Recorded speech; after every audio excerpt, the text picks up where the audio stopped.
another Mad Movie Mark movie review. Thank you for joining me as I review the 1948 John Wayne, Howard Hawks Western extravaganza, Red River.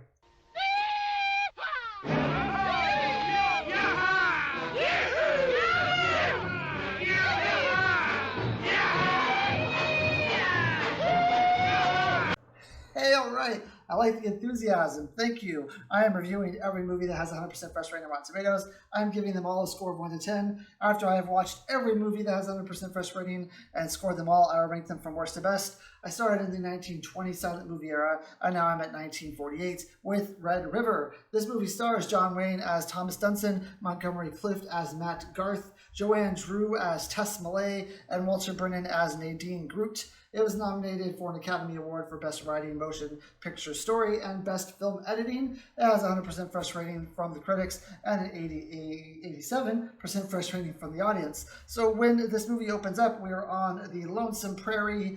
Thomas Dunson is with another group of cowboys who are trying to move this cow herd of cows across the prairie. John Wayne, Thomas Dunson, he decides that he no longer wants to be a part of a group of people that are leading these steer. He wants to do it all himself. He wants to have steer of his own. He wants to build up a piece of land, and he wants to supply all the steer that the neighboring towns need. So he says to the guy who's leading this caravan that he's no longer going to be a part of this caravan, that he's going off on his own. Now this guy's a bit confused because he thought that Thomas Dunson agreed to stay on for the whole duration of the trip, but apparently he was mistaken. And John Wayne says, Thomas Dunson says, well, you're mistaken, and if you really want to push the subject, I'm faster with a gun than you, so I am correct. He then goes to his girlfriend, or his lady friend, I believe that they are involved in a relationship, and he says, hey, look, I've decided I'm going to leave this outfit, and I'm going to go off on my own, and I'm going to do it alone, and you're just going to have to be fine with that because that's what I've decided. You're right about one thing. The beginning of herds, but I'm starting my own herd. I watched the land south of here since we left the Salt Fork. It's good land, good grass for beef. So I'm going south where it is. I love you. I want to be with you. No. Well, I'm asking you, Tom, please take me with you. I'm strong. I can stand anything you can. It's too much for a woman. So he ends up taking I guess he's sort of like a cattle. He drives the wagon. Later on, he becomes a cook, and that is Nadine Groot, who says that he always follows Thomas Dunson wherever he goes. So they go off on their own, and they find the Red River. And once they find the Red River, they look behind them, and they notice that the caravan that they were moving along with is all ablaze. The Indians I say Indians. I honestly don't know what the correct word for them are. When I was a kid, they were always called Indians or Native Americans, have set this caravan ablaze, and with it, Thomas Dunson's girlfriend has also perished, unfortunately. It's too big for a signal smoke, ain't it? Yeah. It's just about where the wagon train would be. Why the Indians always want to be burning up good wagons? From this wreckage comes a boy. Now the boy, he is a bit frazzled. He's kind of a bit loony. His name is Matt Garth, and he appears from the wreckage, appears from the town. He kind of wanders over from that caravan, and Thomas Dunson kind of takes him under his wing like his son. They were burning everything. He's plumb out of his head. Just plain, I could see it. It was burning the wagons. People were screaming. I wouldn't do that again. Put that gun down. I said don't do that again. Then they're approached by two gentlemen who say, oh, we saw your campfire. We noticed that you were spending the night here. How long do you plan to stay? And Thomas Dunson says, oh, I plan to stay forever. And the guy on the horse goes, well, this is our land. Like, my land personally, it's my boss's land, but he's been here for generations, and he owns like 400 square miles of land, and this is his. And Thomas Dunson says, well, you tell him that I have a gun and I'm fast, so it's my land now. Decent. Senor, it is for Don Diego to do as he chooses. This land is Don Diego's. What is that river you were talking about? El Rio Grande, but I told you Tell that... Don Diego, tell him that all the land north of that river is mine. Tell him to stay off of it. And apparently the point is not argued because we fast forward 10 years later and Thomas Dunson is still on this piece of land. So he either murdered everyone who tried to take it from him, or the guy back home was just fine with him taking all his land. So anyway, Thomas Dunson is on the land. He has a bunch of steer, and he has, kind of what he wanted to build up. But the steer are worth nothing where they currently are. They are just not able to sell it. They're not able to have anyone purchase it. No one has any money. Well, we've had our 10 years and more. About 14. Near to 50. We've got the cattle. Thousands of heads of good beef. And there as they stand, there isn't a head worth a plugged 3-cent piece. So Thomas Dunson says, look, I either need to find out another place to take these steer, or I'm going to go broke and we're going to starve. So Matt and Thomas Dunson decide that they are going to go to Missouri, because Missouri, they hear, has a rail station there. There's plenty of water on the way. So this is what they're going to do. They're going to drive this cattle herd to Missouri. It means driving them 1,000 miles. Missouri? Yeah. That's what I figured. Seems you two been doing a lot of figuring. While you were at it, did you figure out the best way to get them there? Which trail to take? Yeah. They decide that they need a lot of people to help them with this, so they have kind of a town meeting, and they ask people to volunteer. And Thomas Dunson says, look, you're going to have to sign a piece of paper that says that if you come with us, you're here for the long haul. You cannot back down. You cannot back out. You have to make it to Missouri with us. And if you don't, then you forfeit basically everything that we've gone to. And honestly, I might kill you. So he rounds up a group of people who agree to do this. So they all sign a piece of paper. Nobody has to come along. I'll still have a job for you when we get back. But remember this. Every man who signs on for this drive agrees to finish it. There'll be no quitting along the way. And then he starts moving his herd to Missouri. So as they're moving this herd to Missouri, as they're getting all of these steers, rounded up and marked with the branding that they're going to use, Matt lets Thomas Dunson know that there's some steer there that actually aren't their steers. They're from other people. Maybe these steers have wandered off. And they have other people's brands on them, so they should leave them here. They shouldn't take these steers because they don't belong to them. And Thomas Dunson says, "You mark those with our brand. They're our steers now." Put a brand on him. Jamaica steer. I said branding. He's wearing a Meeker iron. I can't see it. Brand him. Which Matt's a little. He doesn't want to do this. He's a little skeptical about doing this because it's not right.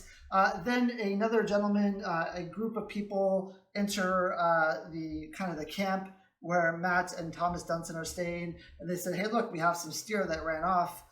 You would know it by our brand. Have you seen them?"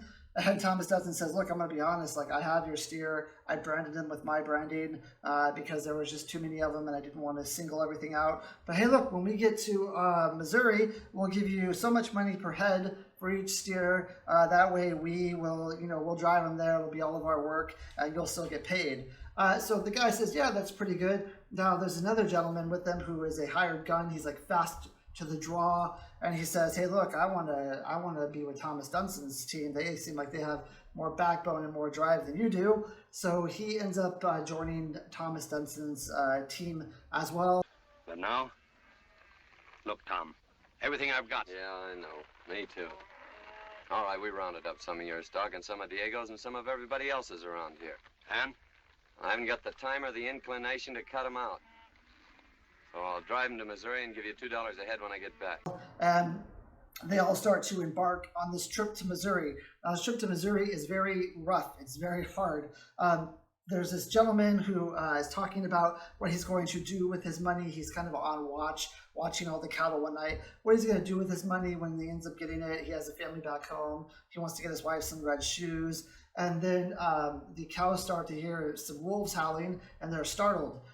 Just then, another one of their group of men decides he's going to try to steal some sugar from the wagon. He makes a ton of commotion, which causes this huge stampede. So the stampede is just tearing through the camp. Now everyone has to get on their horses and go stop the stampede. So they stop the stampede, but they realize that that guy who was talking about how he's going to spend his money, he was killed by the stampede.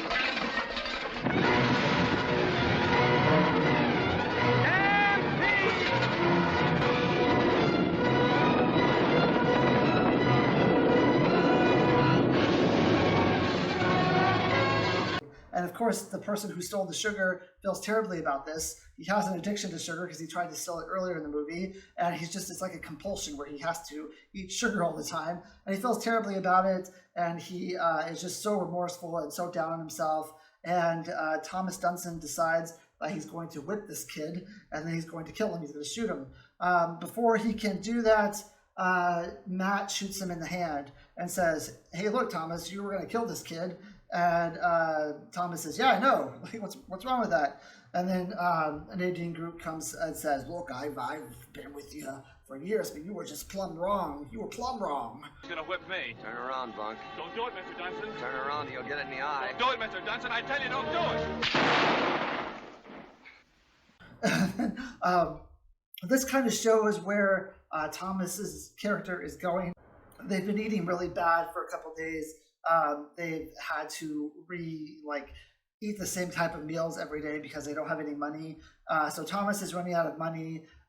Everyone is really worked hard, and Thomas is kind of spiraling down into a pit where he is upset about how things are going. I don't think he has a lot of will. He doesn't have a lot of. He no longer believes, maybe deep down inside, that this is something that's going to happen. So he starts taking it out on people. There was one point in the movie where they come across this stream, this river, and his men go down to take a drink from it. And Matt says, "Yeah, hey, look, we're going to stop here for a couple seconds, let the men drink." And then Thomas says, "No, we're going to keep moving." And Matt says, "Well, we can't keep moving at this pace. This is crazy." And Thomas is like, "We're going to do what I say when I say, and I don't want to hear any lip from you." What are you stopping them for? This water here looks pretty good. Well, there's water 3 or 4 miles on ahead. The men are beat. They've had a pretty tough day. I think in all I'll do fairness. the thinking. So then he really starts pushing these people, pushing them really hard, and they go day and night without really any rest at all. They end up pushing this herd through this really tough terrain and tough river. It took so many hours and so many days, and they're very excited, and they're tired, but they're proud of what they've accomplished. And Nadine says, "Why don't you tell them how proud you are of them?" And Thomas Dunson says, "Because it's their job. They've just done their job, and they shouldn't get any kudos for that." Oh, it's awful good, Tom. Boys did all right. Yeah, Why don't you tell them so, Tom? that's their job. And it just reminded me of almost not my current job, but a lot of the jobs I've had in the past where the managers just tell you all the things you're doing wrong and don't tell you the things you're doing right. This is what Thomas Dunson is doing currently. He's just telling people everything they do wrong and not congratulating them and helping them with what they do right. And then what normally happens in this situation, if you're working at a place where all the management does, all the people in charge, they do is tell you that you're doing everything wrong, you eventually seek out a new job, right? You eventually say, "I'm not going to be here anymore. I want to go somewhere else." So let's just keep that in mind for later. So he's pushing them day and night, and then finally 3 people decide that they've had enough. They don't want to continue pursuing this. They're done. They're going to walk away. Dunson says, "Hey, nope, you guys signed up for this. You signed a piece of paper. You said you were going to take this all the way through." And they just say, "No, we're not going to do that." So Dunson ends up shooting all 3 of them and killing them. There was an agreement made when you signed on. You agreed to finish this drive. I'm going to hold you to it. How? I don't want to have to kill you, Mailer. With what? Basically. And Dunson says, "Well, I'm going to go to bed. You guys bury the bodies." So the next morning, Nadine wakes Thomas up and lets him know, "Hey, look, 3 other people left last night. They just got up and left. They took a lot of provisions and they got out of here."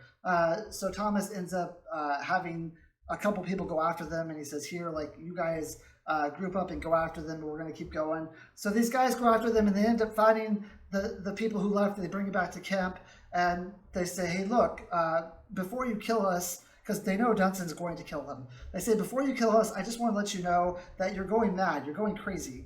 You're working a stay of nights. We can't rest. We can't sleep. We can barely eat. We have no food. We have no provisions. It's only human nature for people to want to leave the situation. It's only human nature for us to want to leave. Sure, we signed on for this, but maybe we actually didn't really know what we were signing up for, and we think there should be some leeway here to where we want to actually live and get back with our family. We don't want to see this through anymore, and I know you're going to kill us anyway. You're going to shoot us, and you're going to read us a riot. You're going to read us some stuff after you shoot us, and that's how it's going to be, but I just want to let you know. And Thomas says, I'm not going to shoot you. I'm going to hang you. And then Matt steps up, and Matt says, okay, look, like, they've had too much. This has gone on too long. You're not going to hang them. I'm gonna hang you. No. No, you're not. What? You're not going to hang them. And Dunson, like, kind of goes to pull his gun out on Matt, and Matt shoots his hand, or someone shoots his hand. I think another guy shoots Dunson's hand. And Matt says, look, we've all had enough of this. What we're going to do is we're going to take this wagon train to Abilene. Earlier in the movie, it was brought up that they should go to Abilene because it's not going towards, trouble where a lot of other wagons have met their demise. It's kind of an easier route. The weather might be a little bit better, and it's just more of a chance of getting there safely. Now, the reason why they didn't go this route originally, is because there's only rumors that there's a rail station there, and there's only rumors that there's like good water there. No one has ever gone there and made it successfully and has brought back word that these things actually really exist. Kansas, too. What? Where? I saw the one in Topeka, and there's one in Abilene. Abilene? That's further west. Did you see it in Abilene? I didn't get there. I met a girl in Kansas City. Thomas Dunson was always against this because he knew for sure that in Missouri this stuff existed, but not for sure that it existed in Abilene. But Matt says, I'm taking all these steers to Abilene. We're going to get the money for them. We're going to leave Dunson here. He's going to have to figure out things on his own. And then once we get the money, we will send you your share, Dunson. Don't worry, you'll still get what you're supposed to get, but we just don't think that you should be doing this anymore because you're kind of going nuts. Now, of course, Dunson doesn't like this idea because he's all of his power has been stripped away from him. He's all about power. He's all about being the one who's in charge, being the one who's correct, being the one who's the leader, and that's all been stripped from him. So he's decided that he is going to somehow get out of the situation, and he is going to kill Matt, and he's going to get his steers back.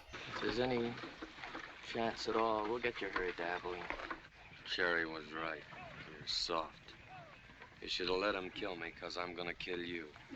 Now, the rest of the movie is basically Matt and his men fearing, very much afraid that Thomas Dunson is behind them and that they're eventually going to be killed. But Matt and his group of guys, which is most of them, even Nadine comes. He leaves Thomas when he had never done that before because he knows that Thomas is wrong. They end up coming to this point where they sent someone ahead just to kind of scout the land to see what the land looks like. This guy comes back and he says, hey, 2 days riding ahead of us, there's a camp there. They have everything that we need. They have water, they have food, everything. We can just go there and we can have a really good couple nights and we can be fantastic. So Matt says, okay, great, this sounds really good, let's go. So they end up going there. When they get there, there's a group of Native American Indians who are surrounded this camp, and they're kind of just shooting arrows at it, and they basically have them surrounded.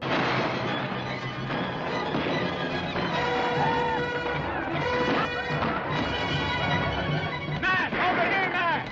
Right up, man! Buster! Yell when you see them coming!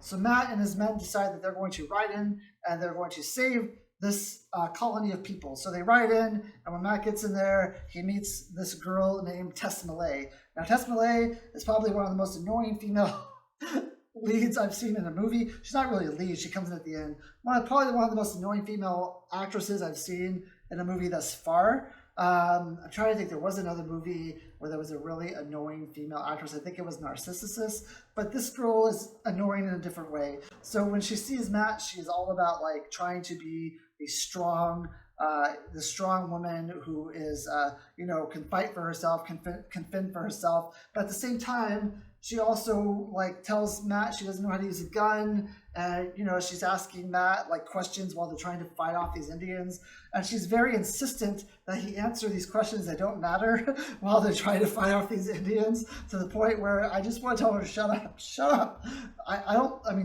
Don't get me wrong, I don't tell women to shut up. Like, I'm not that kind of person. But if she was a man, I would have said the same thing. Just please stop talking, because they're trying to fend off these Indians. And then she gets hit with an arrow in the shoulder, and she doesn't seem to care. It doesn't seem to bother her.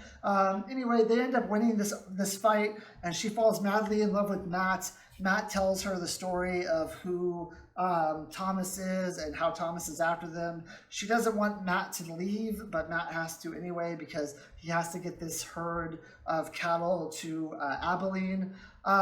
So he ends up going off on his own to check the herd at night one night, and he has these he's just very concerned. He's looking behind his back constantly that Thomas is there.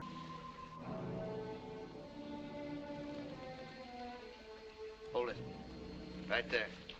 It's all right, Buster. It's me, Matt. Whew. I thought it was. But they end up heading out, and when they head out, about 7 days later, Thomas finally finds this village that they went to. And of course, Tess Millay says, here, I'll talk to Thomas. Let me deal with Thomas. So she starts talking with him. It's pretty clear right away that Tess Millay saw Matt and that she's in love with Matt. And the really ridiculous part of this movie, Thomas Dunson says, hey, look, I'll tell you what. I thought Matt was going to be a kid, like my own child, but he ended up going against me. I never was able to have a child on my own. Get up and turn around. Let me see you turn around a little bit. And she gets up and she turns around. And he says, how about you giving me some children? Is that how it works? That's definitely not how it worked with my wife and I. There was a little bit there's a little bit of dating and stuff that happened first. But she says, I'll tell you what, I'll have your children if you leave Matt alone. And I'm like, what?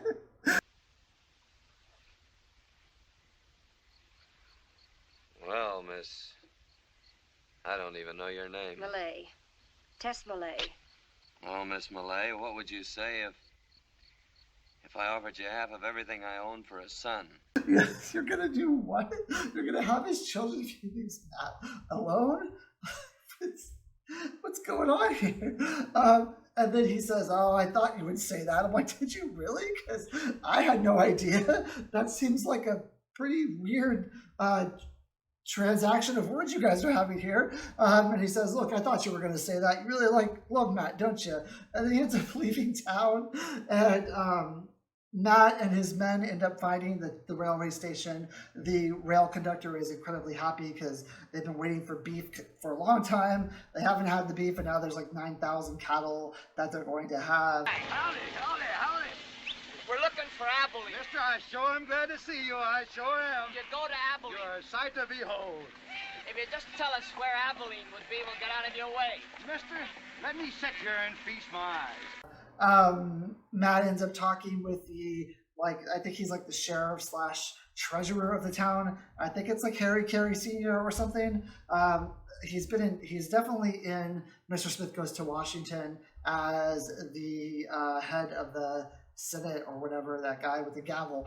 But he ends up he likes Matt a lot. When he meets him, offers him a lot of money for the cattle. Matt takes it, and then he sits Matt down and he says, look, I heard stories of Dunson coming. Isn't there anything you can do about it? And Matt says, no, eventually I'll have to meet up with Dunson. It's the only thing I can do. So with Dunson is Tess. Tess made Dunson take her with him. So she ends up getting into town before Dunson somehow. And who knows how this happened. But she says, Dunson's a few hours away. He's going to come kill you. We need to do something.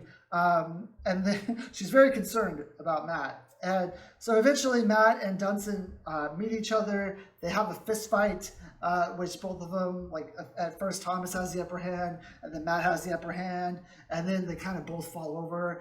And the ending of this movie, Tuss ends up shooting a gun, and she says, "Fight the both of you. I should have known. You guys had me believing you hated each other, but you love each other. You love each other. Why don't you? Oh, I don't care what you want to do, but why don't you? You love each other."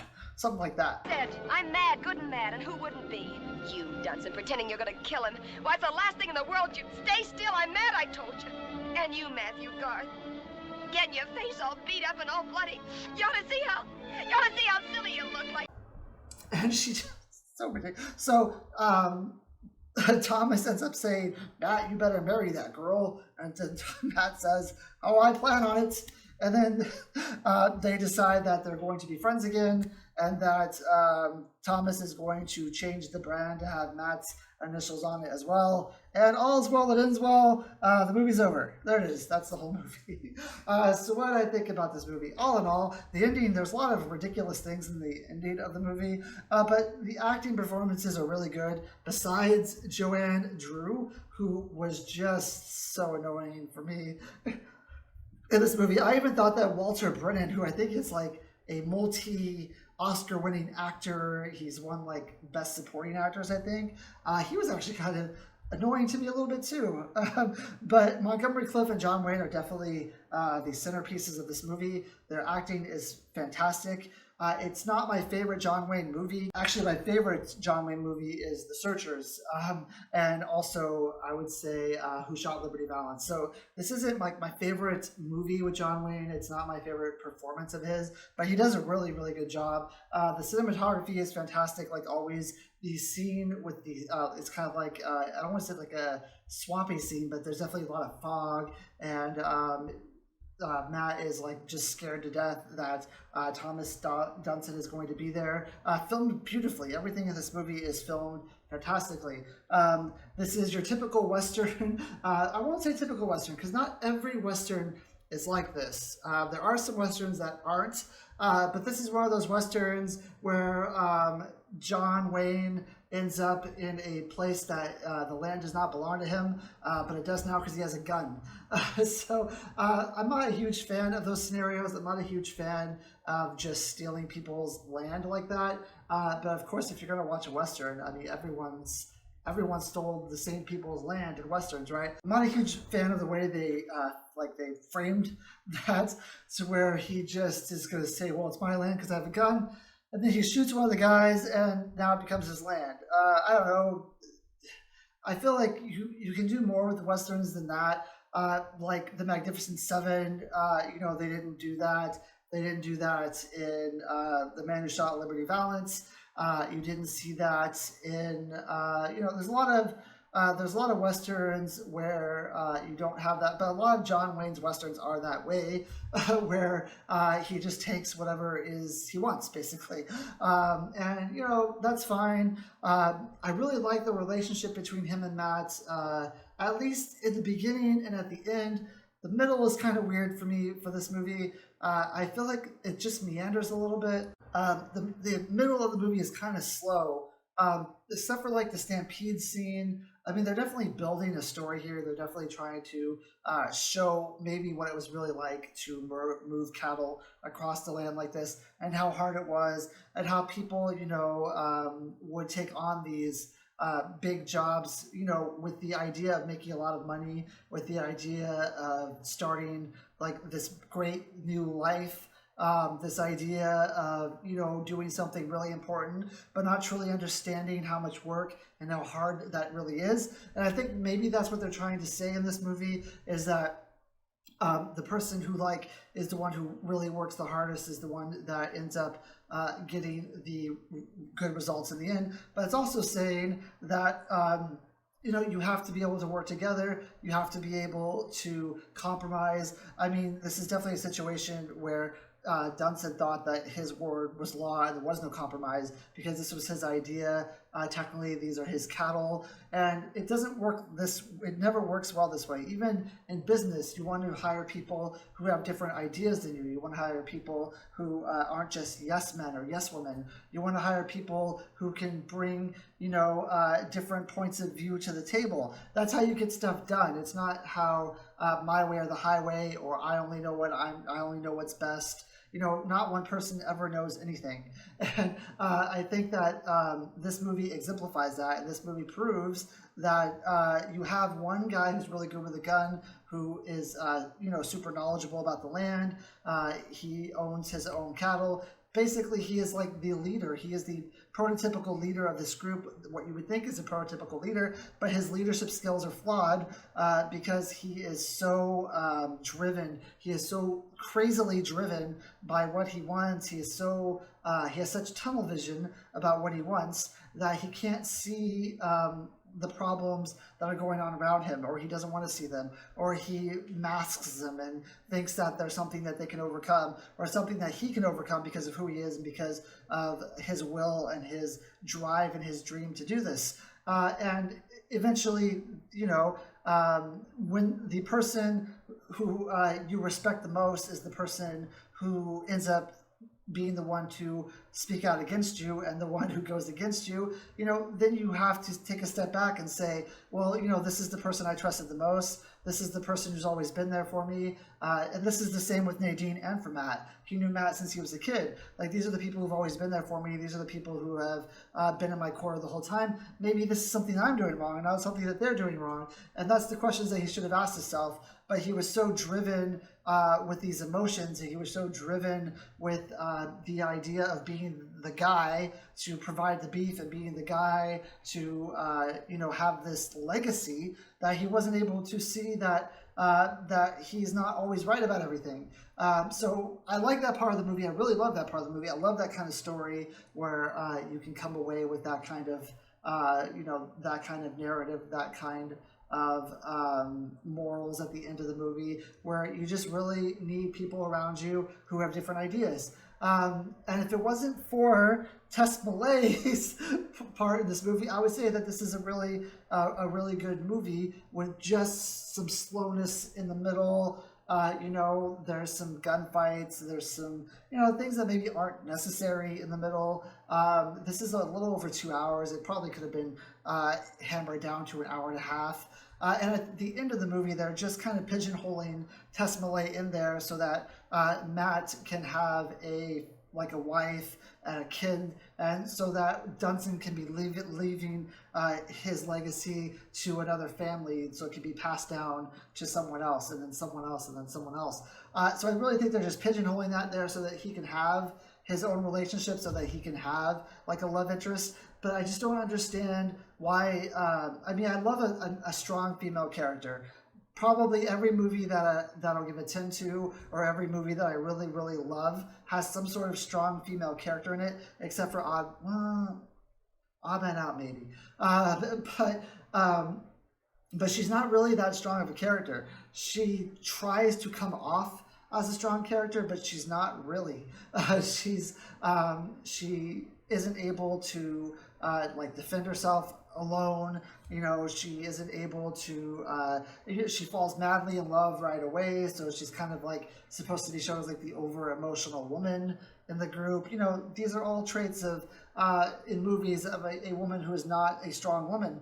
And I don't know why they decided to try to give her this gruff exterior when that's actually not who she is, and she's actually kind of annoying. The gruff exterior is so forced that she's annoying. She becomes annoying because it's not something that's that's normal. It's not something that's genuine. It's not something that organic. She is trying to push this gruffness on you, and you can tell that this is not actually who she is.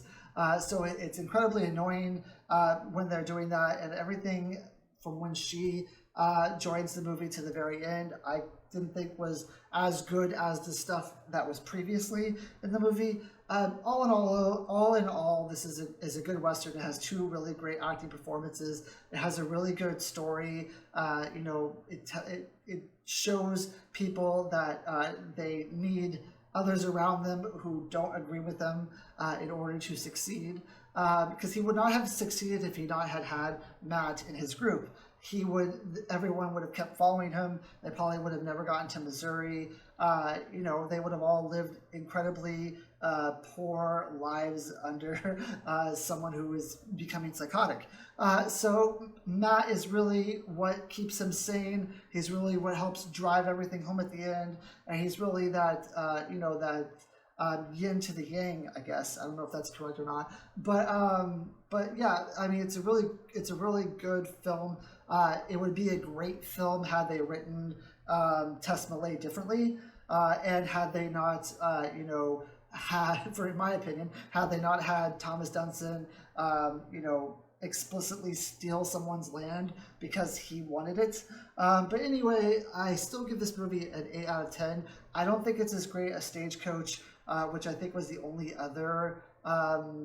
I think it's the only other John Wayne movie that we have seen so far was Stagecoach. So I don't think it's as good as that. We will see 2 more, as long as they stay 100% fresh, we will see 2 more John Wayne movies, and that is Fort Apache and Rio Bravo or Rio Grande. I don't remember which one it is. Rio something. So we will see him 2 more times. So I hope everyone enjoyed this review, and I hope you join me next time when I am going to be reviewing Letters from an Unknown Woman. Thank you. I hope you have a great day.